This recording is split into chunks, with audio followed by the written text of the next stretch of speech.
Otro tipo de fuente de contaminación es por el ambiente y las materias primas, ya que el aire tiene que estar por lo menos contaminado posible para que no contamine el alimento, teniendo una buena ventilación, al igual que las materias primas deben de ser de calidad.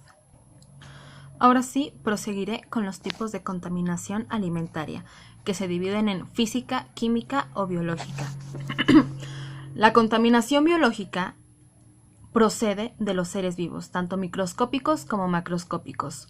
Los riesgos biológicos presentan ciertas particularidades respecto a otros tipos de riesgo, como por ejemplo, los microorganismos que han contaminado el alimento crecen y se reproducen en él.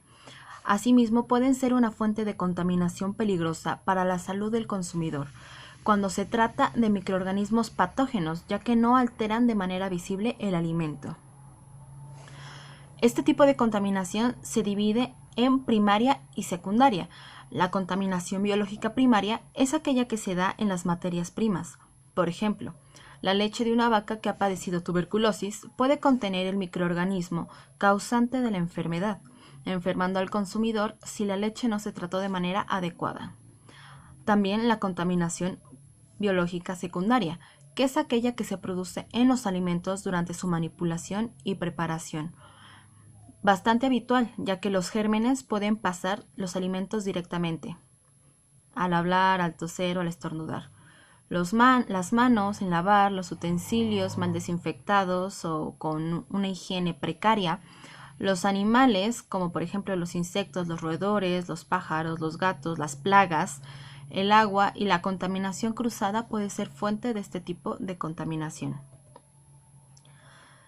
También se puede dar este tipo de contaminación, obviamente, por bacterias. Usualmente son por bacterias patógenas, y las bacterias son una de las principales causas de las enfermedades humanas, que se destacan en ellas las intoxicaciones alimentarias. Este tipo de bacterias aparece usualmente por una mala manipulación. Los virus que llegan a los alimentos normalmente son de origen fecal y los contaminan a través de aguas contaminadas, por lo que el mayor problema se da en productos como moluscos, pescados, mariscos y vegetales. Los hongos, que pueden ser divididos en mohos y levaduras, que producen la micosis, que son las enfermedades producidas por los hongos y tienen características clínicas microbiológicas exclusivas que los hacen diferentes de otros microorganismos. También en este se encuentran los parásitos.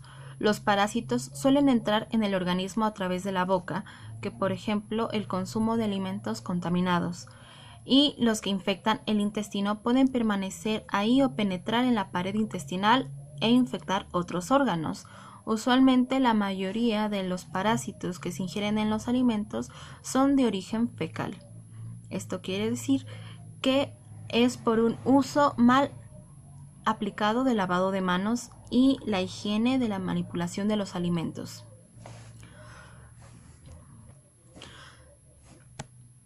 Se procede con la contaminación química. La contaminación química se da por la presencia de determinados productos químicos en los alimentos que pueden resultar nocivos o tóxicos a corto, medio o largo plazo. Dentro de la contaminación química existen tipos de contaminantes tóxicos. Estos se dividen en contaminación química de origen biológico o contaminación química de origen no biológico o artificial. La contaminación química de origen biológico es en los alimentos naturalmente tóxicos. Se caracteriza por la presencia de micotoxinas y la intoxicación escombroide, que es la provocada por la ingestión de peces como atún y algunos otros que son parte de la familia de los escómbridos.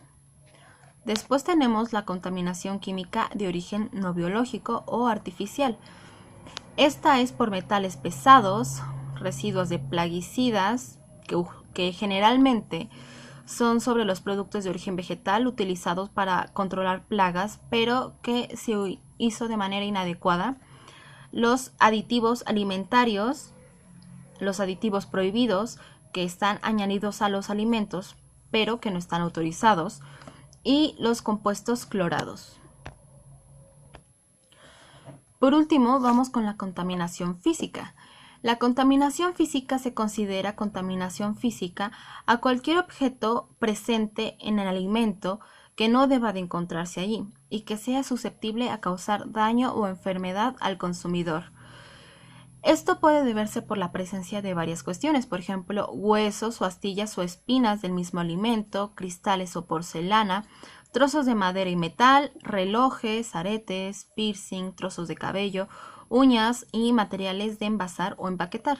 La mayoría de este tipo de contaminaciones llegan al alimento por una mala manipulación y mal cuidado cuando se está preparando el alimento.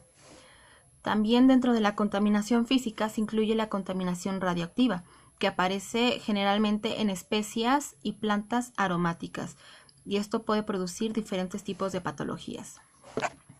Muchísimas gracias por su tiempo. Esta es la parte 2 de la exposición. Gracias por su atención.